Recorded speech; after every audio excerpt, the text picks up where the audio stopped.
poltergeist activity, ghosts or spirits responsible for physical disturbances, loud noises, objects being moved and destroyed. But I'm going to start off with two true accounts, okay? Not personally to me, but to people that I know of. Number one was one of my subs, one of my viewers from the United States, and he sent me a comment. That was after I posted a video concerning house cleansing and the blessings that the Christian Orthodox priests do in the house with the holy water for the cleansing of the house. And he left a comment for me telling me that he was renting a house with an option to buy in, I think it was Oklahoma or Kansas, I can't remember, somewhere in the Midwest. But anyway, he was telling me that he had a terrible problem because he couldn't sleep at night because somebody was dragging him off the bed and throwing him on the floor. And he was sleeping, he was living with his wife and his mother-in-law. And he said that he had to sleep in the living room, and it was occurring in the living room as well. And he said, I don't know what to do. And I told him to get in touch with a Christian Orthodox priest, monk, very well-known one in New York. And he did call him to ask him what to do. And he left a comment again telling me that he called the priest. He was talking to him over the phone for half an hour. And he found out that he did what the priest asked. And he found out that the housing development, the residential housing development that he was on a ancient Native American burial ground. And when I told this to one of my priests here, he said, tell the man to, since he's renting, not to buy the house and to move to another area after he finds out that it's not a Native American burial ground. Because there was poltergeist activity on him, not on his wife or the mother-in-law, but on him. And he couldn't, obviously he was the breadwinner for the house, for the family. He just couldn't, he obviously was taking a toll on his health. The second case was what happened to my goddaughter. She was newly married and she had a little boy, and they bought a house, a tenth of the value of what it was supposed to be, a tenth. And that again tells you right away there's something wrong with the property. It was on the top of a hill in a town in England, which was named after the house. And I'm not going to tell you, because it's a famous house. Okay. I'm not going to tell you. But they bought it. It was huge, and it was beautiful. And it was 2 stories, the ground floor and the top floor. And they stayed on the ground floor while the top floor was being renovated, and then they would go to the top floor while the ground floor was being renovated. Now, because her husband was traveling very often, she asked her parents to come and live with her so she wouldn't be alone with her baby. She became baptized Christian Orthodox. Her parents were Protestants. Now, as the workers were there every day fixing renovating the building, they would come and they would find their tools strewed all over the place. The tool shed was unlocked and their tools were all over the place, and they had to hunt for their tools. Otherwise, they couldn't work. This was poltergeist activity on their tools. Something didn't want them to finish the house. And also, when her parents were staying with her, they heard running water upstairs and voices of many people. And there was no bathroom upstairs, no water facilities. Okay, so how could they hear running water, like somebody was pouring water in a bathtub or taking a shower? And there was nobody else upstairs. And they would hear people running up and down the staircase, which is huge and winding, like the old Victorian houses. And they would tell their daughter, we don't believe in ghosts. Well, she says, well, you're hearing it. How can you not believe it? So they asked the Christian Orthodox priest to come and do the holy water blessing in the house. And he would come and do that. And for a few days, the poltergeist activity would stop. And then it would start again. The tools started disappearing. The voices of the people upstairs running around, and the water, running where there was no water upstairs. So I told this to my spiritual father confessor. I said, my goddaughter in England has a problem with this poltergeist activity in her house. And I asked her, I said, why is this going on? He said, tell her to be sinless and not to fear anything. It happens because something happened in that property, something like in the past being black magic. Okay, so it attracted demonic entities there. That's what my father confessor told me.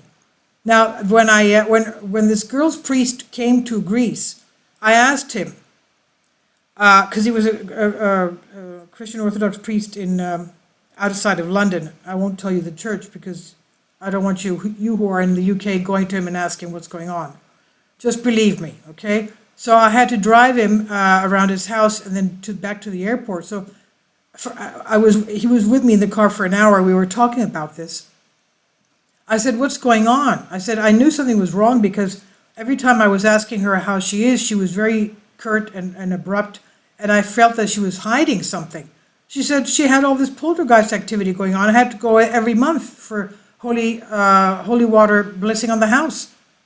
Now, he told me that a lot of properties like this in the UK exist because, obviously there still are a lot of druids there, and which means black magic, yellow, black, gray, whatever, colored magic. Magic is evil, you're not to do it. And he says, one of the priests that I know, he said, went to do a holy water blessing because there was poltergeist activity 9 o'clock on the dot every evening. And he said he started the holy water prayer at 8:45, and that's when the poltergeist activity started. When the priest started reading the prayers for the holy water blessing of the house. And he couldn't stop the prayer. The priest couldn't stop the prayer. The chairs were being thrown around. The table was shaking. He had to grab the bowl of holy water and go under the dining room table reading the prayer while he was holding the bowl of holy water. And he says he felt something very strong pulling him from his legs, dragging him outside, out from under the table. He said he couldn't stop reading the holy water prayer. I mean, this is how terrible it is. Okay? Now, I'm going to, I'm giving you this video because in this day and age, it happens. And that's why Jesus was incarnated, to save us and protect us from such demonic powers. Now, going back into this, the poltergeist activity, one of my viewers asked me to do a video on this, so I'm doing it. Starting with these two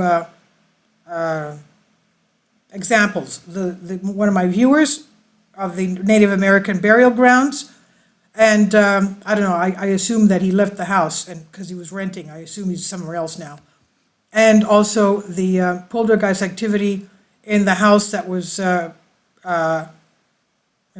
bought for a lot less than its value, its market value. So a lot of Cypriots and Greeks are buying UK property, which has a problem with poltergeists and ghosts. But they say, I don't care, I'm going to bring in the Christian Orthodox priest, he'll do the holy water blessing and exorcism of the house, and the house will be fine. So that's how they take care of the problem. Now, it's not just it's not just mythology and lore. This is actually happening today. Now, I'll go back. I'm reading a little bit for you from Wikipedia. It's paranormal. But I'll go, there's a list here of the various famous cases dating back from 1654 all the way to the present.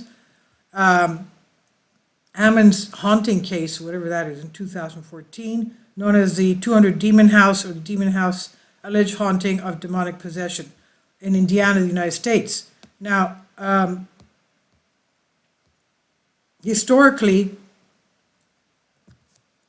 malicious spirits were blamed for poltergeist activity, and according to Alec Kardec, founder of Spiritism, this psychokinesis or poltergeist are manifestations of disembodied spirits of low level belonging to the sixth class of the third order, whatever that means. Under this explanation, they're believed to be closely associated with the elements of fire, air, water, and earth, whatever that means. In Finland, somewhat famous are the case of Mäkelä ghost in 1946, which received attention in the press at that time, and the Devils of Martin in Glojärvi in the late 19th century, for which affidavits were obtained in court. Can you imagine? They even took that to court. Samuli Palaharju was also recorded a memoir of typical poltergeist in the case of Salko Niila from the south of Lake Inari in his books Memoirs of Lapland. The story also been published in collection Mythical Stories. Now psychoanalyst Carl Gustav Jung was interested in the concept of poltergeists and the occult in general. Jung believed that a female cousin's trance states were responsible for the dining table splitting in two, and his later discovery of a broken bread knife. Jung also believes that when a bookcase gave an explosive cracking sound during a meeting with Sigmund Freud in 1909, he correctly predicted there would be a second sound, speculating that such phenomena were caused by exteriorization of his subconscious mind. Freud disagreed and concluded there was some natural cause. Freud biographers maintained the sounds were likely caused by the wood of the bookcase contracting as it dried out. Now, let me tell you another personal experience I had with poltergeist. As we know, they make cracking noises, objects being moved or destroyed. Let me tell you what happened to me. In the beginning of my conversion, I translated a book from Greek to English. It was written by one of the monasteries of Mount Athos of the male monastic community. It was written by Father Benedict of the monastery of Neaskiti, monastery of the Holy Mount Athos community. And I was translated, I got the blessing from the Father Benedict, the abbot there, to translate this book by Saint John Chrysostom of the 6th century AD, the Bishop of Constantinople, a very strong saint. We do his Holy Liturgy most times during the Holy Liturgies of the Christian Orthodox Church are written by him. So I wanted to translate a book called The Devil and Magic, or Diabolus και Magia, The Devil and Magic. It was only about 120 some odd pages, but at that time I didn't have Google Translate, and I was sitting in hand with a Greek-English dictionary, basically translating every single word. But I got to love and adore Saint John Chrysostom because it was as if I felt as if he was talking, because obviously that's the way he expressed himself in his writing. So as I was doing this book, I was in the upper floor of our house. It was a study area, and nobody was up there but me. And it was quiet, and I would hear the snapping of fingers and rustling of paper in the air in front of me. Okay, and I had read about that whenever you try to do something good for glorifying God and Christ, the evil one wants to stop you. So they were doing these noises in the air. There was nothing in the air that could make these noises. Hissing, clapping of, snapping the fingers. My fingers are sweaty, so it's hot here. So I can't snap, snapping fingers, whistling, and rustling of paper in the air in front of me. And various entities doing that. And I said to myself, I'm not going to stop. You could do whatever you want. I'm not going to stop. So I finished the book. I sent it off by email, and I never heard from them. And then I called them months later to ask what happened to the book, and said, "Oh, we published it. We've gone on to the 6th edition. We've already sold 6,000 copies of the book." I said, "What do you mean you sold? I didn't even proofread.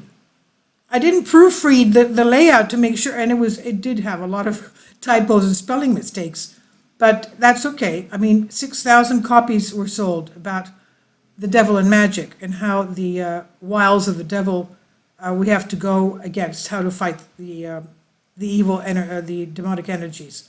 So that's what happened to me when I was translating this book. And another thing that happened along with the finishing of the translation of this book, one of my icons started scenting, giving out a pleasant fragrance like holy myrrh after I did that. So, you know, Jesus Christ is so tender and loving and very, very well-mannered that he always gives us gifts, presents, you know, when we do something like that for him. He's very, very kind, so, and very humble. So it's a way of him saying thanks, I guess. So that's my personal experience about the translating book and the poltergeist noise, because they were trying to stop me. Of course, I didn't stop, but they had, you know, they tried many other, they never stopped. They hate us. They hate us because we're going to go into paradise and they can never go back to paradise. Okay. Anyway, that's it. I advise you to get in touch. You have poltergeist activity, get in touch with the Greek Orthodox priest and talk to him about it. And I have him come over and do the blessing, the water blessing for the house. Please leave your comments and thank you for your support. Kindly support my Patreon account. The daily posts are 5 videos daily, and they are totally different from what I have on my YouTube channel. Thank you so much for your support and that you find all my content so interesting. You'll find the Patreon account details in the description box below.